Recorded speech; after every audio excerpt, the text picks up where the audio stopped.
salut à tous, bon retour sur la chaîne. Aujourd'hui nous sommes là pour le 6e update du portfolio public de la chaîne et il y a énormément de choses à couvrir aujourd'hui. C'est parti, on ne perd pas de temps. Sans plus tarder, nous allons ouvrir l'application Trade Republic. Donc, d'abord le bilan de la valeur du portfolio. Nous sommes passés de 22 229 en mars, début mars, à 22 594 aujourd'hui. Donc, il y a eu une plus-value d'environ 350-370 euros, ce qui passe le total de plus-value latente à 1000,90 euros. 1000,90 €. Ouais, les 17 centimes. Ok, donc ça c'est pour la valeur du portfolio. Comme d'habitude, on a bien reçu début du mois, donc hier, le 1er mai, 25,27 € d'intérêt par rapport aux 2% d'intérêt de Trade Republic. Donc ça c'est aussi une chose. Par rapport aux nouvelles, donc plein de choses se sont passées ce mois-ci. La première nouvelle, c'est que Trade Republic a supprimé les plans d'investissement programmés en actions pour les Belges, donc pour nous. Et ils ont dit, je cite, que c'est à cause de contraintes techniques et opérationnelles temporaires. C'est un peu embêtant parce qu'avec les plans d'investissement programmés, on ne payait pas quand on faisait des transactions, donc les transactions étaient gratuites. Donc ici, on doit de nouveau payer. Si je veux par exemple, je sais pas moi, acheter une action Colruyt, je mets une action Colruyt. Vous voyez que quand je vais à Cost Information, il y a 1 € de frais. Donc ça m'embête un peu. Et ce serait pareil si j'allais sur Microsoft ou sur Nike. Donc ça m'embête un peu. Ça m'embête même beaucoup, j'ai envie de dire. Donc voilà. Bon, qu'est-ce que j'ai fait ce mois-ci? On est censé dépenser 1000 € par mois, mais ce mois-ci, vu qu'ils ont supprimé le plan d'action programmé, il y a eu une faiblesse dans l'action Colruyt qui est passée à 24,90 voire même 24,75 $. Donc j'ai acheté 2000 € d'actions Colruyt. C'était quoi? Bon, environ 2000 €, 1997 € d'actions Colruyt le 20 avril. Vous allez me dire pourquoi 2000? Pourquoi est-ce que tu as acheté 2 fois plus alors qu'on était censé dépenser 1000? C'est à cause des 1 € là qu'il faut en payer en plus. Je me suis dit, je préfère acheter 2 fois Colruyt ce mois-ci, sinon que je paye pour 2 mois. Le mois prochain, je n'achète rien du tout. Donc ce mois-ci, en mai, je n'achèterai rien du tout. En me disant que j'ai acheté Colruyt les 2 derniers mois.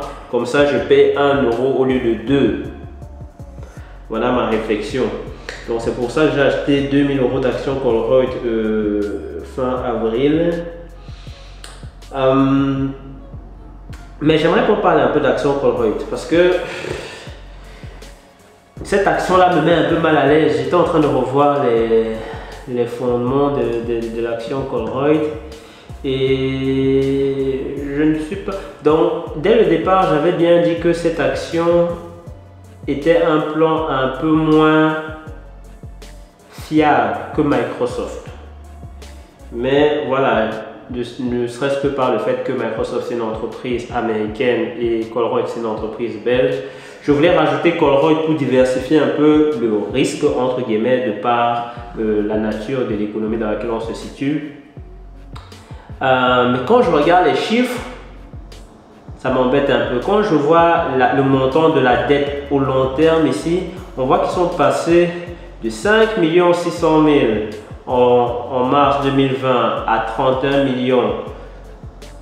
900 000 en mars 2021 et puis à 385 millions en mars 2022.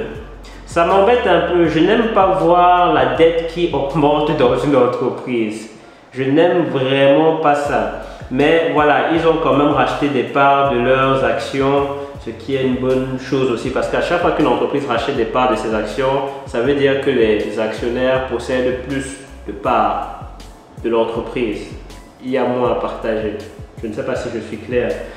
Mais bon, on peut posséder plus d'une entreprise. Si la valeur de cette entreprise diminue, ça n'a pas beaucoup de sens non plus, vous me direz. Donc, voilà. Donc, le fait que la dette ne fait qu'augmenter, vraiment, ça ne me met pas très à l'aise. Et qu'on voit aussi,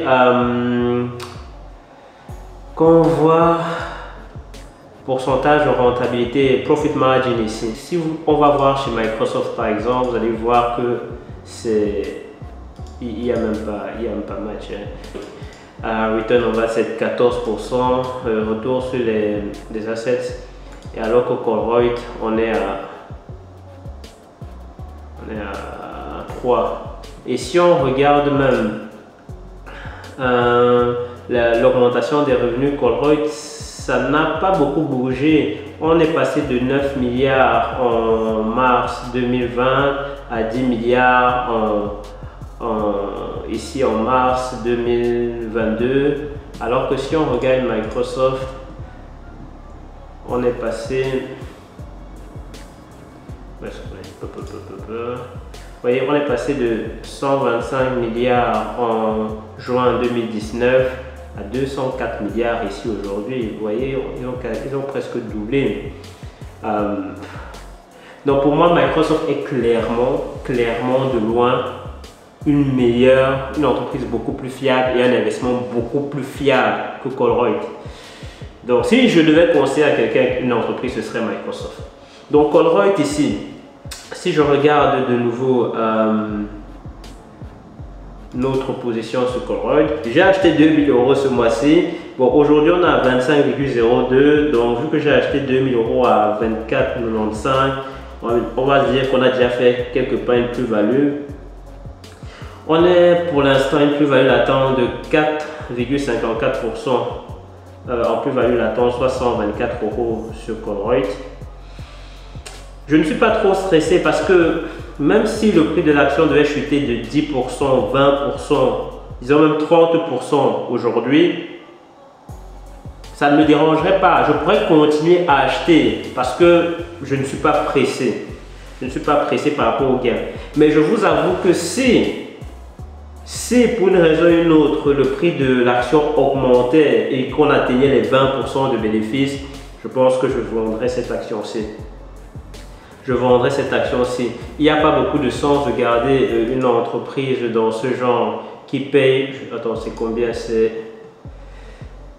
4% de dividend yield avec des fondements aussi, on va dire, peu certains.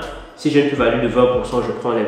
Je ne vais pas attendre 4% de dividend yield chaque année. Donc voilà, comme ça vous connaissez un peu ma position par rapport à Colruyt.